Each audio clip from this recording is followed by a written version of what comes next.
This video explores the world of 17th century Amsterdam using original paintings, maps and engravings made by the artists who lived there. With modern reconstruction tools, we rebuild these scenes as realistic photos, then animate them into video. From each artwork, we generate new angles, close-ups, and perspective shifts, bringing the viewer closer than the painter ever could. We also recreate the ambient sounds of the time: water, footsteps, market noise, ship bells, to deepen the sense of presence. Through these reconstructed sights and sounds, we can experience Amsterdam's golden age, as if we were standing there ourselves. Let's start here, beside the Royal Palace. In the 1600s, this canal would have been steady with activity, small cargo boats moving slowly past, workers unloading barrels, and locals walking along the narrow edges to reach the market. The houses along the water were tall but practical, their windows open to let in air from the canal. You would have heard ordinary sounds: the knock of wooden hulls, quiet conversations, and the distant bell of a nearby tower. It wasn't dramatic, just everyday life in a growing, orderly trading city. Let's move to Dam Square in the late 17th century. At this time, the square was the central meeting point of the city, a wide, open space used for markets, public announcements, and everyday gathering.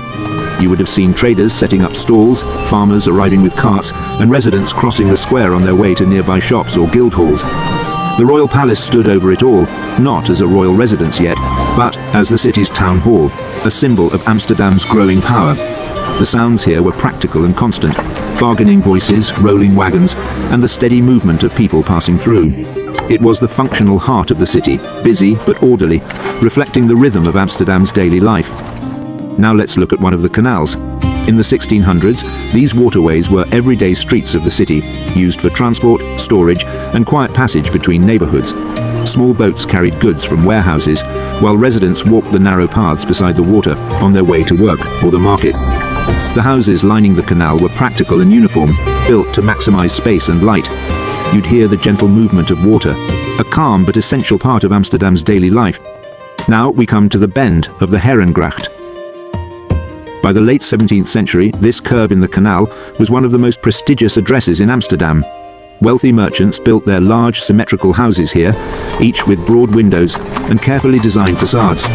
The canal itself was quieter than the commercial waterways, mostly used by private boats and local deliveries. Walking along it, you would have seen well-kept gardens, clean brick paths, and a steady but refined flow of residents going about their day. A calm, orderly corner of the city, known for its prosperity and elegance. Next, we arrive at the Oost-Indisch Huis.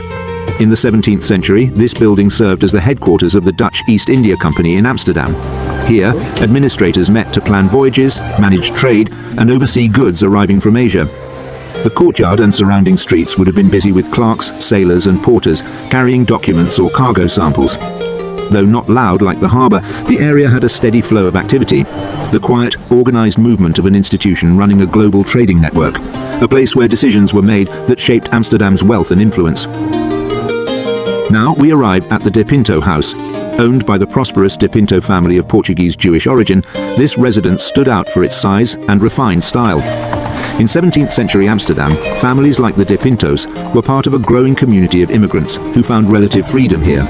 The city did not have restricted residential quarters, so newcomers, including Jewish merchants, could live in any neighborhood they could afford. Walking past this house, you would have seen a comfortable, well-kept home that reflected both success and the city's openness to different cultures. A quiet symbol of Amsterdam's tolerance and opportunity. Now we look toward the Blauwbrug over the Amstel River, as it appeared in 1664. At this time, the bridge was a simple wooden structure, known for its blue-painted railings that gave it its name. The Amstel here was wide and active, with small cargo boats, fishing vessels, and passenger barges moving steadily along the water. From the bridge, you would have seen a mix of warehouses, workshops, and houses lining the riverbanks, along with pedestrians crossing between neighborhoods. The scene felt open and practical, a working river at the center of everyday movement through the city, a calm but important junction in Amsterdam's expanding waterfront. Here we see the Amsterdam Town Hall, as shown in the Stedenbook around 1698. By this time, the building was already considered one of the city's greatest achievements, a large, orderly structure meant to reflect Amsterdam's stability and civic pride. Standing in the square, you would have seen citizens coming and going to settle legal matters, pay taxes, or attend public meetings. The facade appeared clean and balanced, and the open space in front of it was filled with steady foot traffic, carts passing through, a clear expression of the city's confidence at the end of the 17th century. Now we look at the houses along the Herengracht near the old Haarlemmer Luis around 1670. This part of the canal was known for its well-built merchant homes, tall, evenly spaced facades with wide windows and modest decorative details. The area was quieter than the commercial centres, with residents walking along the canal edges and small boats passing at a slow pace. Daily life here felt orderly and comfortable, reflecting the steady prosperity of the families who lived in these houses.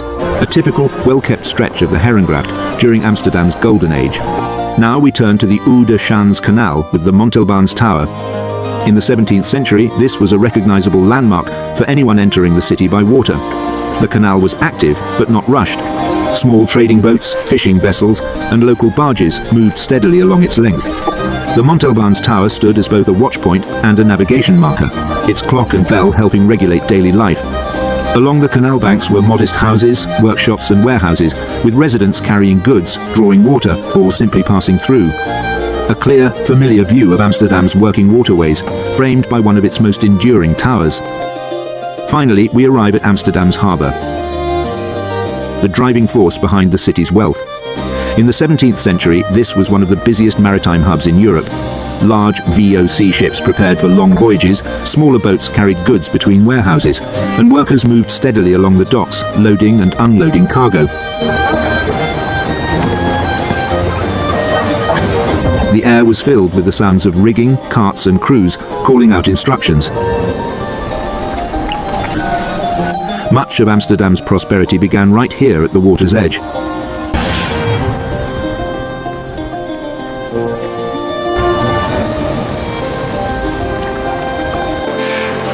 That's all for now. Please comment what you'd like to see reconstructed next.